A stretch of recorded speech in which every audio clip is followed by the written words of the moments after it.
¿No saben quién escribió? El escritor de este himno, ¿lo sabe, César? Sí. No sé, no estoy seguro. Este hombre era traficante de esclavos Sí. y se convirtió. Sí. Y al convertirse quería devolver la plata, devolver lo que él había comercializado con los esclavos. Y entonces siguió trabajando con los esclavos, pero le predicaba el evangelio a los esclavos. Y él sacó este himno después que se convirtió. Bueno, un placer seguir con ustedes. Vamos a tener una meditación en la primera epístola de Pedro. Primera epístola de Pedro, capítulo 1.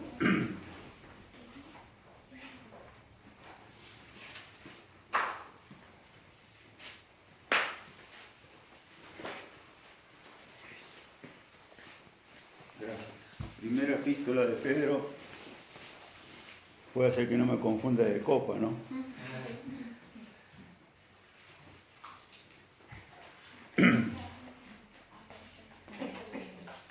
Dice el apóstol Pedro, su primera carta, capítulo 1, Pedro, apóstol de Jesucristo a los expatriados de la dispersión en el Ponto, Galacia, Capadocia, Asia y Bitinia, elegidos según la presciencia de Dios Padre en santificación del Espíritu, para obedecer y ser rociados con la sangre de Jesucristo, gracia y paz os sean multiplicadas. Verso 3. Bendito el Dios y Padre de nuestro Señor Jesucristo, que según su grande misericordia nos hizo renacer para una esperanza viva, por la resurrección de Jesucristo de los muertos, para una herencia incorruptible, incontaminada, inmarcesible, que mantiene su esplendor. Esta herencia está reservada en los cielos para vosotros, que sois guardados por el poder de Dios mediante la fe, para alcanzar la salvación que está preparada para ser manifestada en el tiempo postrero. Este es el título del mensaje, nuestra salvación. Este es el título hoy, para que tengamos. Vino un hermano de allá de Cipolletti y habló de la salvación. Este es el título. No me acuerdo el nombre, no importa, me acuerdo el título del mensaje que habló en aquel 19 de septiembre del 2021. La salvación, nuestra salvación.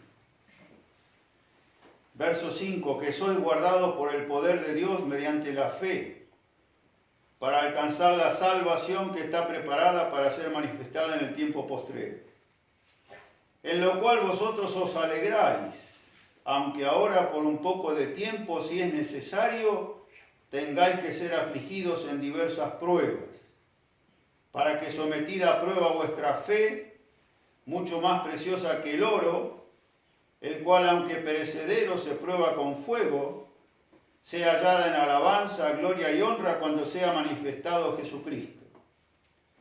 A Jesucristo amáis sin haberle visto. En Jesucristo creyendo, aunque ahora no lo veáis, os alegráis con gozo inefable y glorioso, obteniendo el fin de vuestra fe, que es la salvación de vuestras almas. Hago un momento porque el apóstol Pedro está hablando a hermanos dispersos que estaban viviendo una persecuta. Ellos estaban viviendo una dispersión por ser creyentes y entonces en diferentes lugares vivían una vida bastante difícil, estaban apartados e incluso apartados de la sociedad, vivían en comunidades chicas y entonces hasta se les impedía a veces llegar a los alimentos a los hermanos. Y entonces, ¿qué había que hacer? El apóstol Pedro sabe, el Espíritu Santo conoce la necesidad y entonces dice, bueno, vamos a dar una palabra de aliento a los hermanos. Están en una persecución, están con el COVID, están sufriendo porque se van algunos, otros que caen, otros que se desalientan, otros por la persecución. Bueno, entonces vamos a dar una palabra de aliento. Y la palabra de aliento es que apunta a la palabra salvación. Este himno que cantamos es una expresión de la salvación que gozó este hombre perverso, impío, vendía almas, vendía cuerpos de esclavos y se convirtió. Es una expresión de la salvación que estaba disfrutando. Y entonces se alentó cuando escribió el himno. Él mismo se alentó y nos alienta a nosotros cantar este himno como lo tocan ustedes. Es precioso. Y entonces el apóstol Pedro dice, bueno, vamos a alentar a los hermanos, porque después va a seguir en la carta, va a seguir con los sufrimientos. Estos sufrimientos van a seguir, hermanos, mientras estemos en estos sufrimientos. Pero bueno, miren, que este concepto de la salvación, que el criterio, pero más el discernimiento espiritual que puedan llegar a tener ustedes de la salvación que tiene, no apague lo que están sufriendo. Y entonces le dice...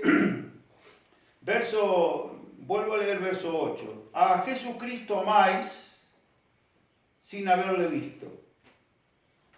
En Jesucristo creyendo, aunque ahora no lo veáis, os alegráis con gozo inefable y glorioso, obteniendo el fin de vuestra fe, que es la salvación de vuestras almas.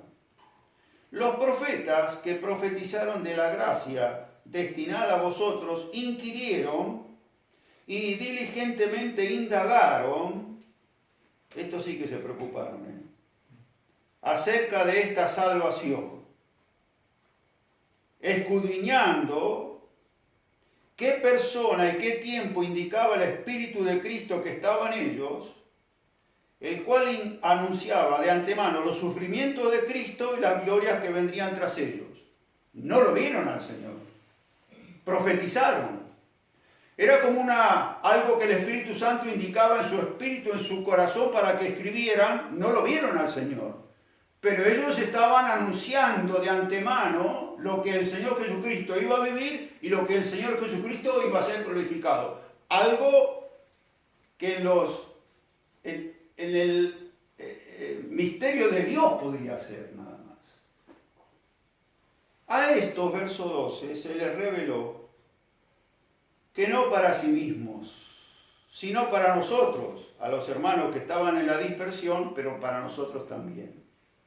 Administraban las cosas que ahora os son anunciadas por los que os han predicado el Evangelio por el Espíritu Santo, enviado del cielo, cosas en las cuales anhelan mirar los ángeles.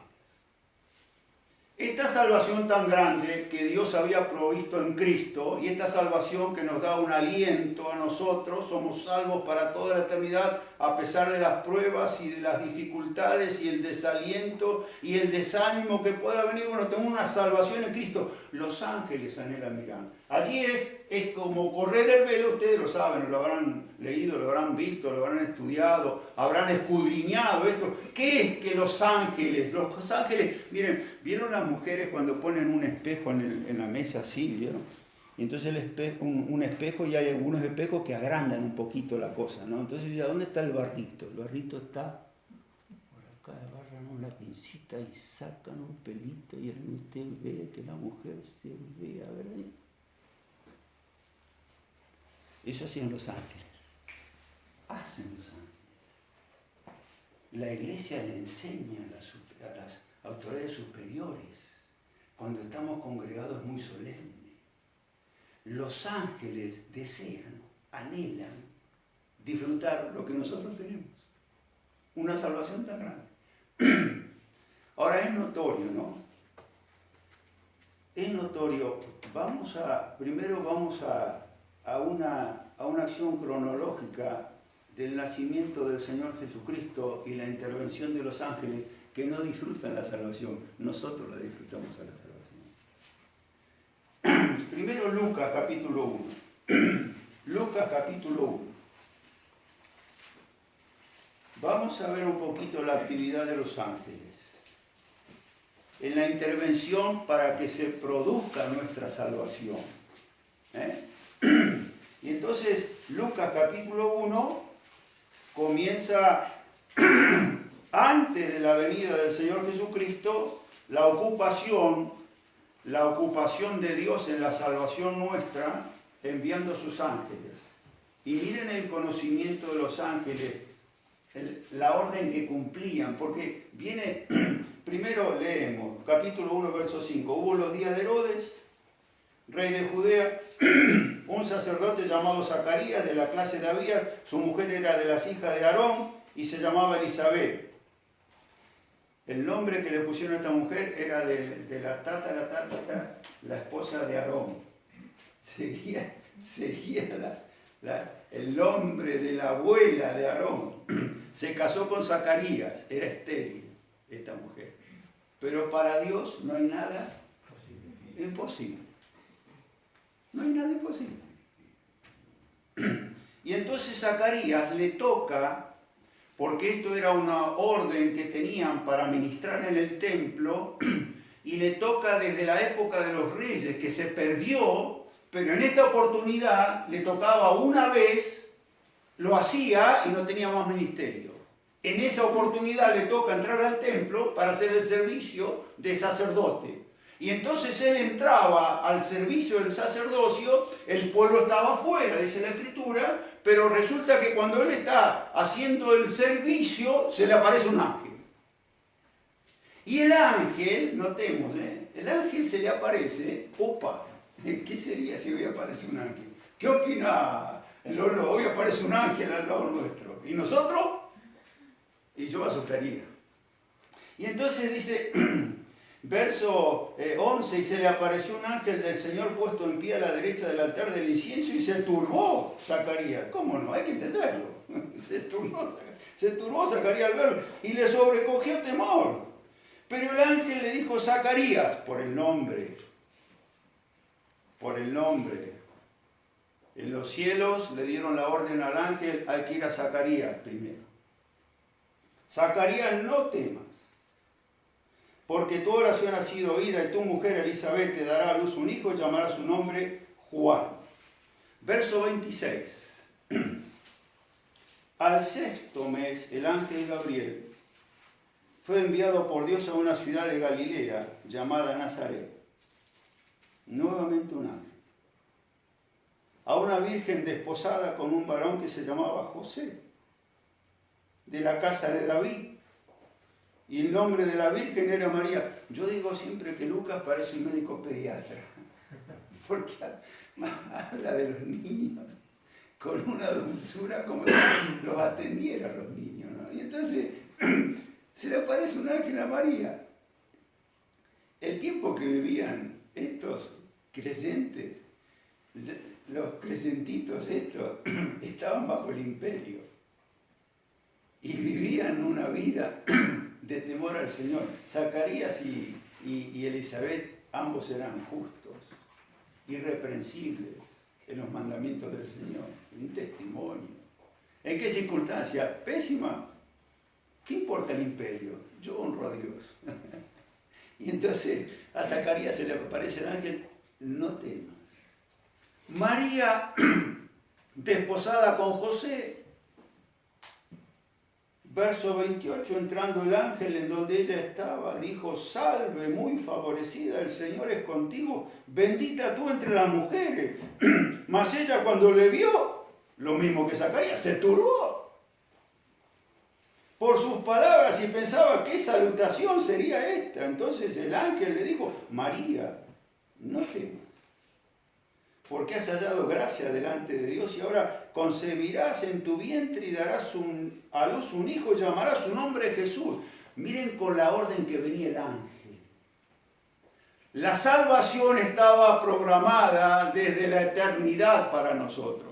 Ahora se está concretando, los ángeles son partícipes activos de nuestra salvación. Esto es así, hermano. Mateo capítulo 1, no pierdan Lucas, pero vamos a Mateo capítulo 1.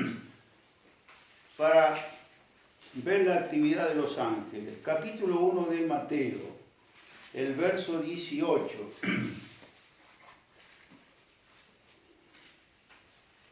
Mateo capítulo 1. El nacimiento de Jesucristo fue así. Estando desposada María, su madre, con José, antes que se juntasen, se halló que había concebido del Espíritu Santo.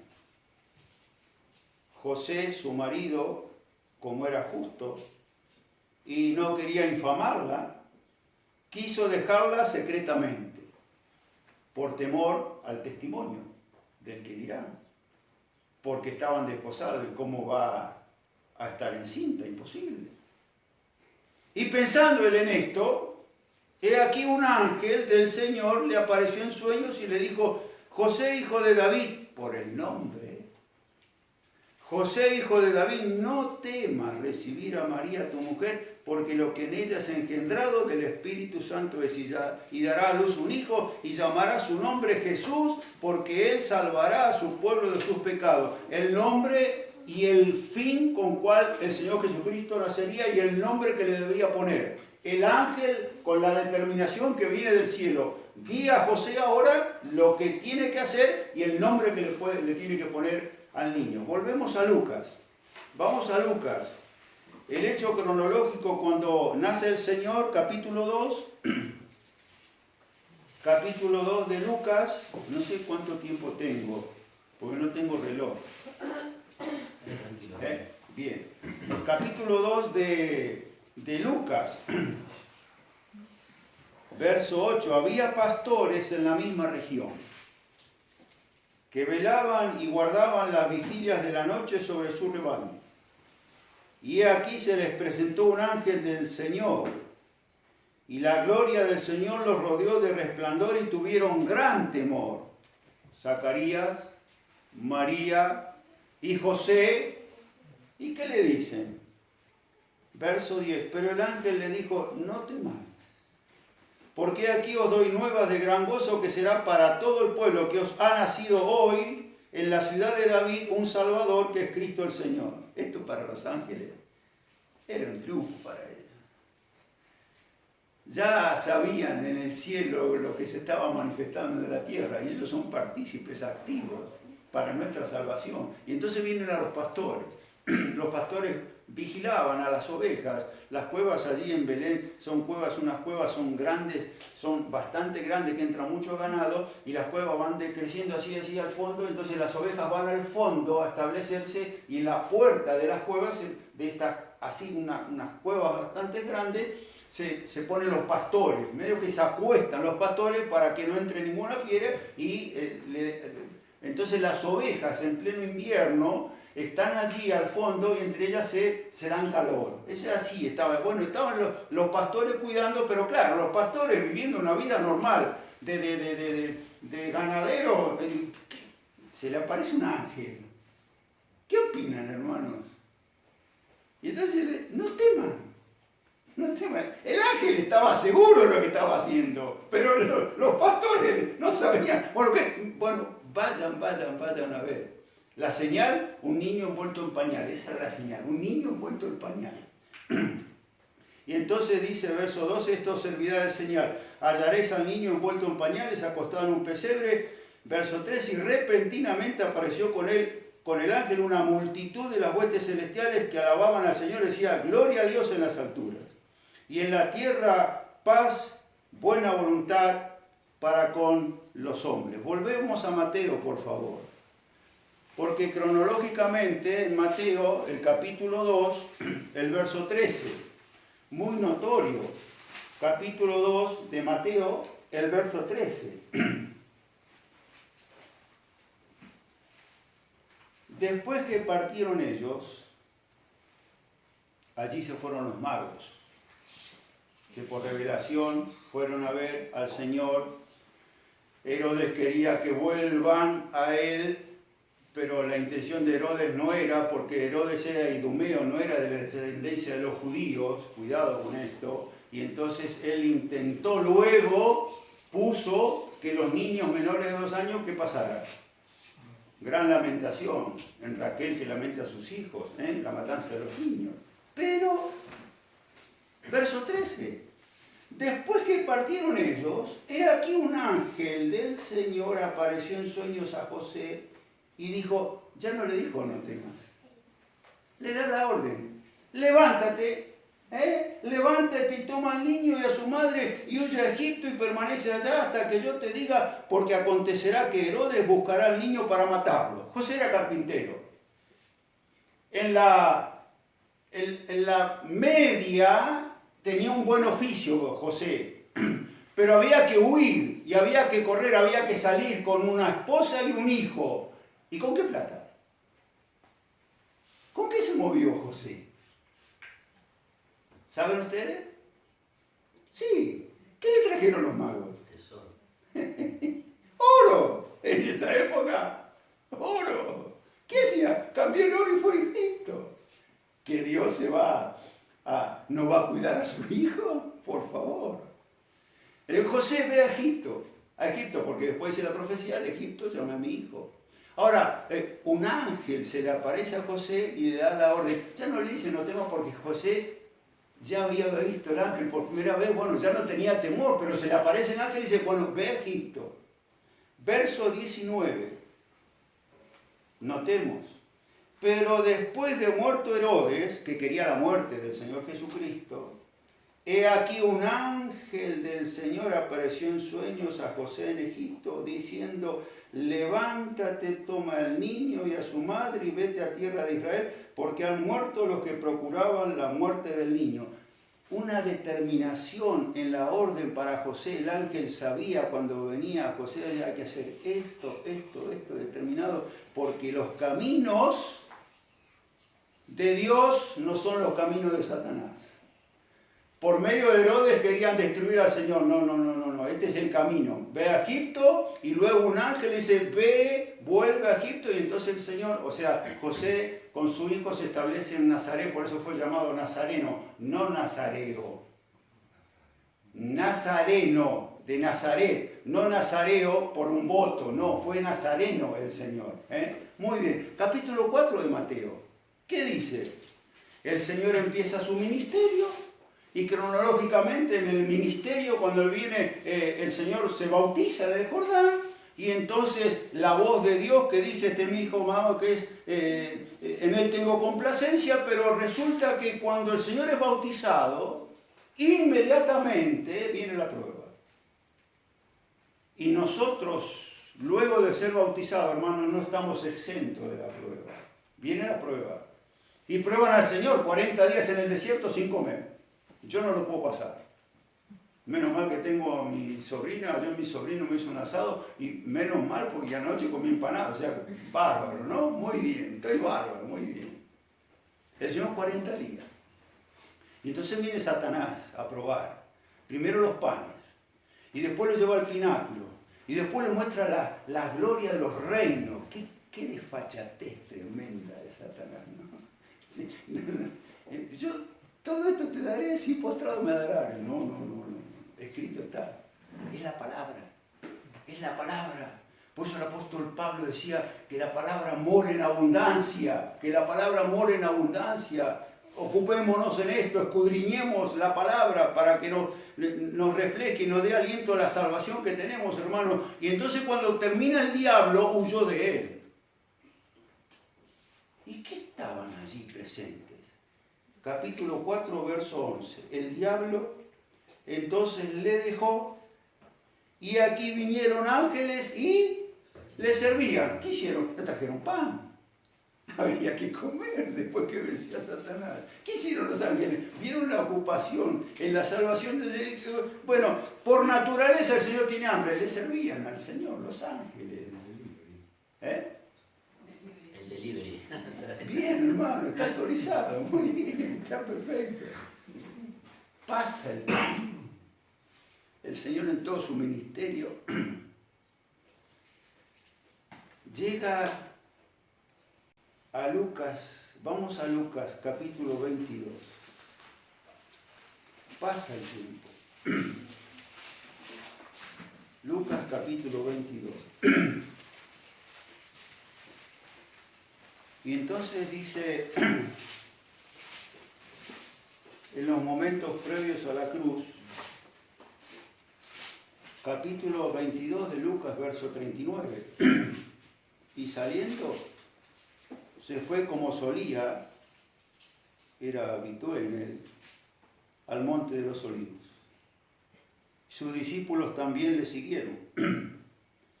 Cuando llegó a aquel lugar le dijo, orad que no entréis en tentación. Y él se apartó de ellos a distancia como de un tiro de piedra, y puesto de rodillas oró diciendo: Padre, si quieres pasa de mí esta copa, pero no se haga mi voluntad, sino la tuya. Ese dolor que tenía el Señor, porque sabía lo que se le avecinaba y a dónde se acercaba, que era la cruz, donde ningún ángel participó del momento de la cruz. El Señor de rodillas oraba al Padre que pase esta copa porque, bueno, es la voluntad. ¿Y quién se le apareció? El Señor no tuvo temor de quién se apareció al lado de él. Se le apareció un ángel, verso 43, del cielo, para fortalecerle. Lo conocía el Señor, el ángel. Y lo vio en un extremo de angustia, porque miren, hermanos, estando en agonía, verso 44, estando en agonía, esta es una gran enseñanza para nosotros, oraba más intensamente. Esto es una enseñanza para nosotros muy grande, más en esta época, más en este tiempo de desaliento. Bueno, el Señor, estando en agonía, oraba más intensamente y era su sudor como grandes gotas de sangre que caían hasta la tierra. Tuvo una trombosis física el Señor por los padecimientos que tenía. ¿Y quién se le apareció? Un ángel.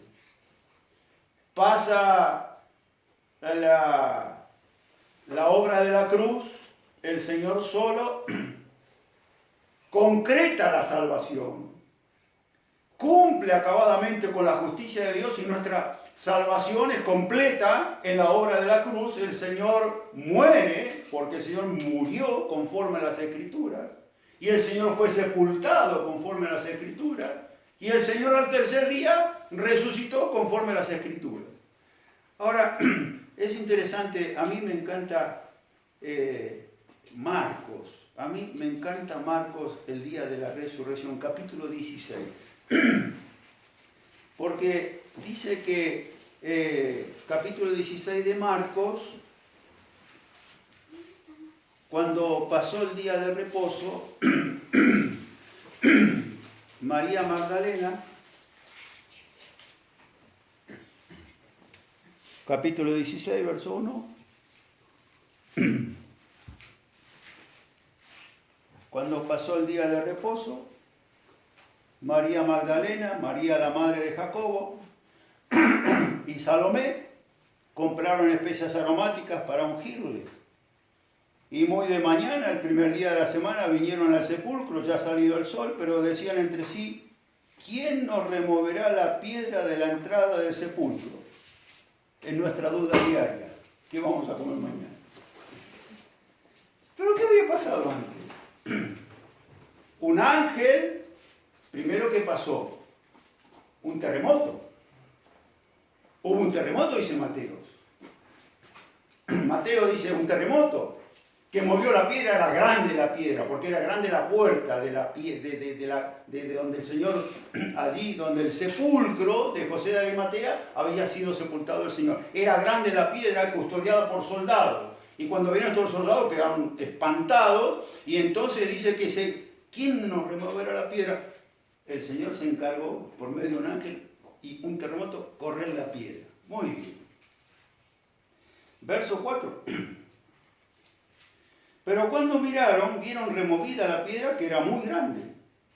Y cuando entraron en el sepulcro, vieron a un joven sentado al lado derecho, cubierto de una larga ropa, y se espantaron. Mas él le dijo, ellas nunca lo habían visto al ángel: no temáis, no sos ustedes. Buscad a Jesús Nazareno, el que fue crucificado, resucitado, no está aquí. Mirad el lugar donde le pusieron. Es notorio, un ángel joven. Y el joven estaba sentado al lado derecho. ¿Por qué dice el lado derecho? Miren, cuando usted va a la tumba, a unos 70 metros del Gólgota, estuvimos allí con mi señora. ¿Por qué el Gólgota? Son los ojos como una calavera. Hoy la calavera está desfigurada ya en la parte media de los ojos, porque abajo estaba como la boca. En Israel ahora allí hay una terminal de colectivos. Arrasaron con la parte media de la calavera, pero se ven los ojos. Tenemos la foto allí con mi señora, estuvimos con un grupo de hermanos, y entonces a unos 70 metros está la tumba. Y entonces cuando dice que bajaron y vieron a un joven sentado a la parte derecha, porque en la parte derecha hay como un descanso y luego hay como, hoy decimos un biombo, pero luego está donde en una piedra labrada está como si fuera en la forma de un cuerpo. Cuando entra Pedro vio los lienzos puestos allí aparte, pero la mujer entra y el ángel le dice, ¿qué buscáis? ¿A qué buscáis? ¿A qué buscáis? Y el joven enviado del cielo, dile a estas mujeres que no se asusten. Dile que Jesús ha resucitado, el ángel. Dile que ya está todo consumado en nuestra salvación. El momento para las mujeres, y el Señor se encarga de que sean mujeres, porque por ahí decimos, los hombres somos medio despistados, ¿no? Entonces la mujer presta atención y un joven que le dice, no está aquí, ha resucitado. Hechos capítulo 1. Hechos capítulo 1.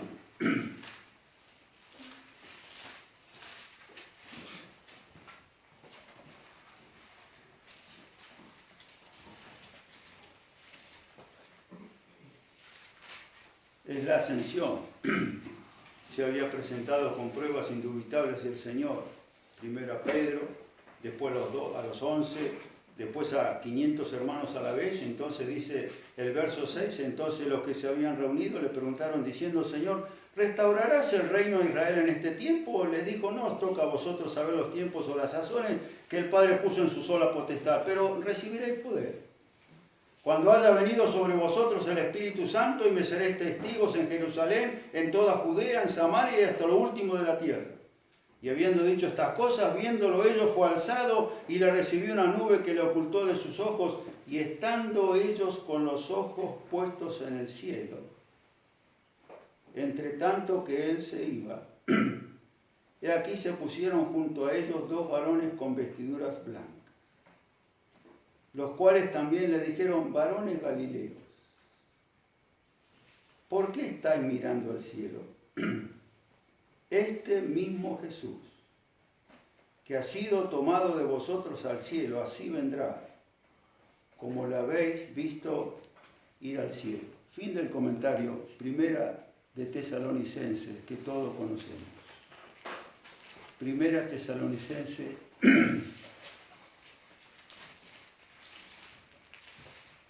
capítulo 4. Primera Tesalonicenses, capítulo 4. Tampoco queremos, hermanos, que ignoréis acerca de los que duermen, para que no os entristezcáis como los otros que no tienen esperanza. Porque si creemos que Jesús murió y resucitó, así también traerá Dios con Jesús a los que durmieron con él. Por lo cual os decimos esto en palabra del Señor, que nosotros que vivimos, que habremos quedado hasta la venida del Señor, no precederemos a los que durmieron. Porque el Señor mismo, con voz de mando, con voz de arcángel y con trompeta de Dios, descenderá del cielo, y los muertos en Cristo resucitarán primero. Luego nosotros, los que vivimos, los que hayamos quedado, hasta este momento, nosotros, usted y yo, los que hayamos quedado, seremos arrebatados juntamente con ellos en las nubes para recibir al Señor en el aire. Y así estaremos siempre con el Señor. Por tanto, alentaos unos a los otros con esta palabra.